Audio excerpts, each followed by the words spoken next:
হজ package একে। এই প্যাকেজে হজ যাত্রীদের মক্কার হারাম শরীফের বই চত্বর হতে প্রায় 1000 থেকে 1400 মিটারের মধ্যে এবং মদিনায় মার্কাজি এরিয়ার আবাসন সুবিধা দেওয়া হবে। 2027 সালের হজ প্যাকেজ ঘোষণা করেছে সরকার। সরকারি ব্যবস্থাপনায় সর্বনিম্ন হজ প্যাকেজের খরচ হবে 5,05,648 টাকা। উড়োজাহাজের ভাড়া গতবারের চেয়ে 24,830 টাকা কমিয়ে 1,30,000 টাকা নির্ধারণ করা হয়েছে। তবে মুদ্রার দাম বৃদ্ধি এবং খাবার ও সার্ভিস চার্জ যুক্ত হওয়ায় হজ প্যাকেজের খরচ কিছুটা বেড়েছে বলে জানান ধর্মমন্ত্রী কাজী শাহ মোফাজ্জল হোসেন কায়কোবাদ।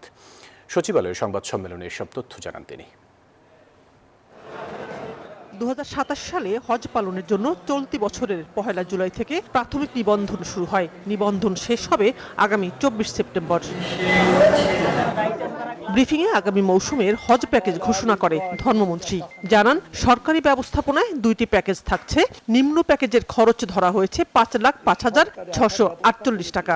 দ্বিতীয় প্যাকেজ 6,15,263 টাকা। হজ প্যাকেজ একে। এই প্যাকেজে হজ যাত্রীদের মক্কার হারাম শরীফের বই চত্বর হতে প্রায় 1000 থেকে 1400 মিটারের মধ্যে এবং মদিনায় মার্কাজি এরিয়ার আবাসন সুবিধা দেওয়া হবে। তিনি আরো জানান, এবার কমছে হজযাত্রীদের বিমান ভাড়া। 1,54,000 টাকা থেকে কমিয়ে এবার 1,30,000 টাকা নির্ধারণ করা হয়েছে। আর হজযাত্রীদের খাবার ও সার্ভিস চার্জ সৌদি সরকার বহন করবে। তবে মুদ্রা বিনিময় হার বেড়ে যাওয়া সহ কয়েকটি কারণে সার্বিকভাবে প্যাকেজের মূল্য কিছুটা বেড়েছে। সৌদি রিয়াল আগে যেভাবে বাংলা টাকা যত কমে পাওয়া যেত, এখন কিন্তু তার বেশি দিতে হয়।